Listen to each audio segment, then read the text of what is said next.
It was April of 1996 when a 48-year-old man walked into the police station saying a 17-year-old had drowned in his bathtub accidentally. The 17-year-old was Kelly Ann Bates, his girlfriend. The police would soon find out that this was no accident, and the crime scene had some of the most gruesome atrocities they had ever come across. Please be warned, this story may be difficult to hear. This is the story of a teenager with a bright future and a monster who stole it from her. A story of manipulation, control, and one of the most horrifying domestic abuse cases in British criminal history.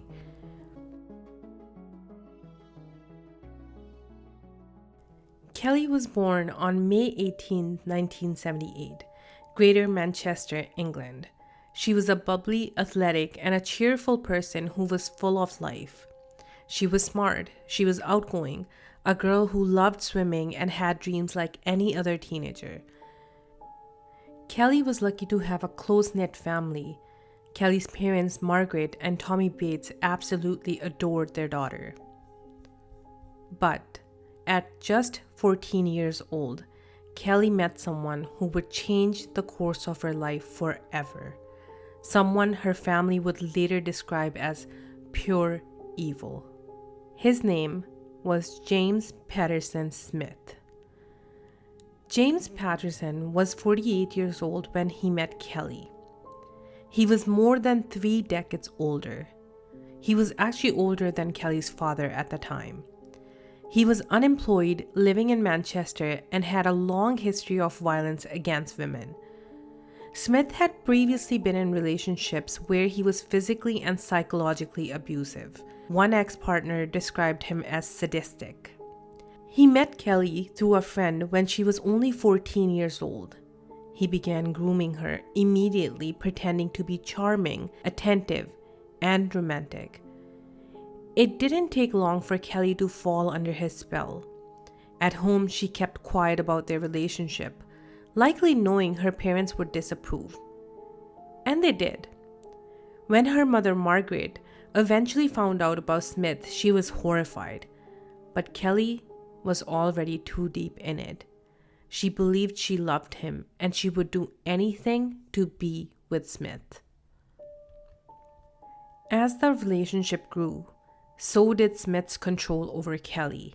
He slowly isolated her from her friends, encouraged her to leave school, and then slowly he pulled her away from her family and friends. When Kelly eventually moved in with Smith at his home in Gordon, Manchester, she was only 16 years old. Her visits home became infrequent. She started to make excuses.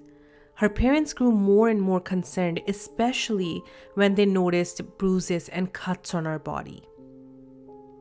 Kelly, like many other abuse victims, covered for him. She claimed that the injuries were just accidents.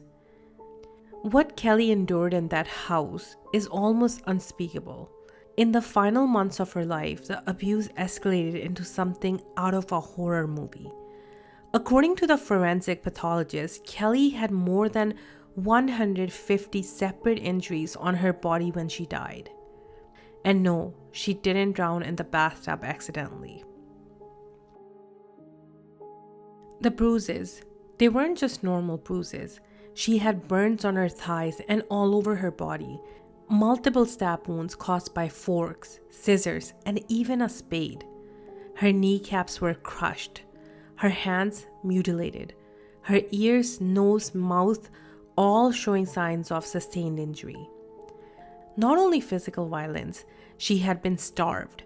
Her hair was chopped off. She had been scalded with boiling water. Her eyes had been gouged out, possibly up to 3 weeks before her death.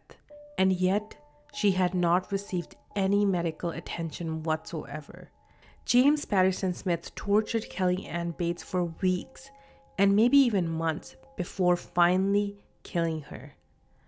On April 16, 1996, Smith walked into the police station and said Kelly had accidentally drowned in the bathtub. But when police arrived at the scene, They immediately knew the truth. The trial began in November 1997. Even seasoned court officials were shaken by the brutality used in this case. Some jurors wept during the testimony. Several members of the jury received counseling after the fact. The pathologist, who had over 15 years of experience, described the case as one of the worst injuries he had ever seen in a murder victim. On the other hand, James Patterson Smith pleaded not guilty. He claimed that Kelly had been self-harming and that she had provoked him. The jury didn't buy it. After a very short deliberation, Smith was found guilty of murder. The judge described him as sadistic and barbaric. He was later sentenced to life in prison with a minimum term of 20 years. He has never shown any remorse. After the case was over, Kelly's parents, Margaret and Tommy, were left to pick up the pieces of their shattered lives. They had spoken out over the years to raise awareness about domestic abuse.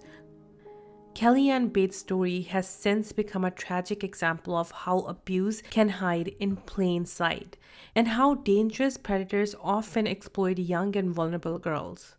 Her case has been studied in criminology courses and cited in many campaigns to better protect teenagers from domestic violence.